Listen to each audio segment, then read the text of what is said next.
हाँ जी दोस्तों, कैसे हैं आप सब। आज का जो हमारे लेक्चर नंबर 3 है, इसका टॉपिक है भारतीय संविधान की प्रस्तावना का अर्थ और उसके प्रमुख तत्व। ये लेक्चर सीरीज हिंदी मीडियम और इंग्लिश मीडियम दोनों प्रकार के स्टूडेंट्स को ध्यान में रखकर बनाई गई है, तो लेक्चर के एंड तक जरूर जुड़े रहिएगा। तो आइए शुरू करते हैं।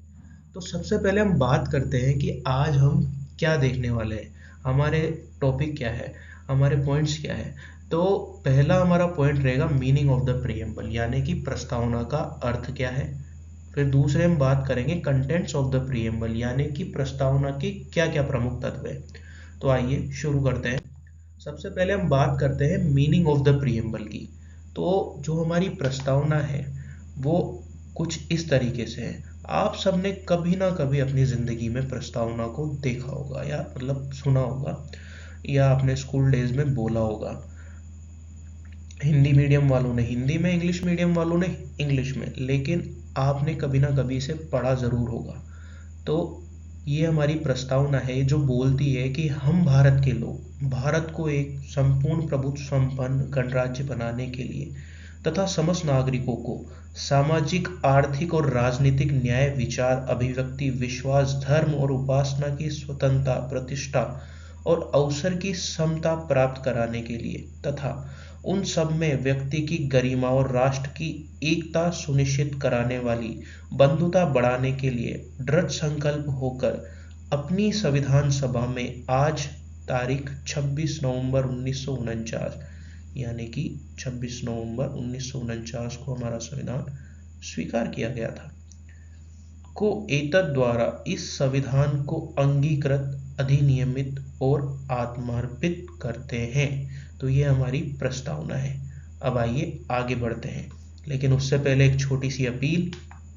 चैनल को सब्सक्राइब करो पहले। हाँ जल्दी करो, मुझे पता है कि आप लोग नहीं करते हो, वीडियो देखते हो लेकिन सब्सक्राइब नहीं करते। ये लाल कलर का बटन है, इसे दबाओ, जल्दी दबाओ, जल्दी दबाओ, फिर मैं शुरू करूँ। दबा दो जल्दी, दबा दिया, घंटी भी दबा देना, ठीक। तो दोस्तों, एक छोटी सी अपील थी, आपकी इच्छा हो तो आप इसे मान सकते हैं। अब हम बात करते हैं कंटेंट्स ऑफ द प्रीएम्बल, यानी कि प्रस्तावना के क्या तत्व है। तो सबसे पहले हम बात करते हैं कि प्रस्तावना का महत्व क्या है। तो प्रस्तावना क्या है दोस्तों। प्रस्तावना, जिसे अक्सर संविधान की आत्मा के रूप में जाना जाता है, और संविधान के महत्व और भारतीय लोगों के बीच न्याय, समानता, स्वतंत्रता और बंधुत्व स्थापित करने में इसकी भूमिका पर जोर देती है। तो प्रस्तावना का ये महत्व है। दूसरा पॉइंट है we the people of India. प्रस्तावना शुरू होती है हम भारत के लोगों से, यानी कि प्रस्तावना ये बताती है कि जो हमारा संविधान है ये नागरिकों की सामूहिक इच्छा से निर्मित है। मतलब यूं नहीं है भाई किसी ने बोल दिया और थोप दिया। हम भारत के लोग, we the people of India. तो ये इसका दूसरा आवश्यक तत्व है। तीसरे तत्व की हम बात करते हैं सोवेरियन, यानी कि संप्रभु। तो प्रस्तावना में शब्द आता है, इससे हमें क्या पता चलता है कि जो हमारा भारत है ये किसी बाहरी नियंत्रण या बाहरी हस्तक्षेप से पूर्णतः स्वतंत्र है। यानी कि हमें किसी का दबाव नहीं है किसी देश का कि हम ये करें या वो करें। हम अपनी विल, अपनी इच्छा से हमारे देश के लिए नीतियां बना सकते हैं, हमारे देश के लोगों के कल्याण के लिए काम कर सकते हैं। चौथा पॉइंट है सोशलिस्ट, यानी कि समाजवाद। तो प्रस्तावना में समाजवाद जो तत्व है ये क्या बताता है कि सामाजिक और आर्थिक समानता को बढ़ावा देने के लिए भारतीय राज्य की प्रतिबद्धता को रेखांकित करता है। यानी कि हमारे देश में ऐसा नहीं है कि भाई, जैसे सपोज करो कोई योजना निकली, ठीक है, और वो निकली किसी एक ग्रुप ऑफ पीपल के लिए, तो ऐसा नहीं है कि किसी को ज़्यादा लाभ मिल जाएगा या किसी को कम लाभ मिल जाएगा। यानी कि ये बताता है कि सभी लोग सामाजिक और आर्थिक रूप से समान नीतियाँ पाने के हकदार हैं। पांचवें पॉइंट की बात करते हैं सेक्युलर। तो ये भी एक प्रस्तावना का एक बहुत ही महत्वपूर्ण तत्व है, यानी कि धर्मनिरपेक्ष। मतलब भारत कहता है कि हम तटस्थ हैं, हम किसी भी धर्म को विशेष रूप से बढ़ावा नहीं करते हैं। हमारे देश में कोई भी स्वतंत्र है अपने इच्छा से पूजा करने के लिए, अपनी इच्छा से अपना धर्म चुनने के लिए। छठा पॉइंट है डेमोक्रेटिक, लोकतांत्रिक। यानी कि हमारी प्रस्तावना दिखाती है कि लोकतांत्रिक सरकार की एक प्रणाली के प्रति प्रतिबद्धता पर प्रकाश डालता है, जहां सत्ता लोगों के हाथों में निहित होती है। यह एक सच्चे लोकतंत्र के कामकाज के लिए नियमित और स्वतंत्र चुनावों के साथ साथ मौलिक अधिकारों के संरक्षण के महत्व को रेखांकित करता है। यानी कि आपने सुना होगा, जनता का, जनता के द्वारा, जनता के लिए चलाया जाने वाला शासन ही लोकतंत्र है।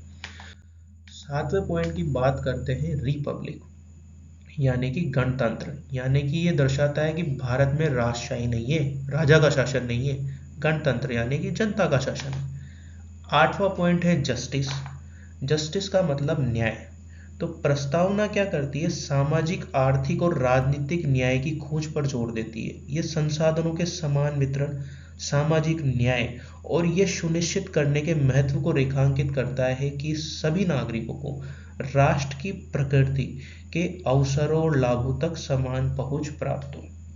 न्याय एक बहुत ही इम्पोर्टेंट, एक तरीके से बहुत ही इम्पोर्टेंट तत्व है, कंटेंट है, जिसे हम में विशेष रूप से प्रस्तावना में शामिल किया गया है। 90 पॉइंट की बात करते हैं, लिबर्टी यानी कि स्वतंत्रता।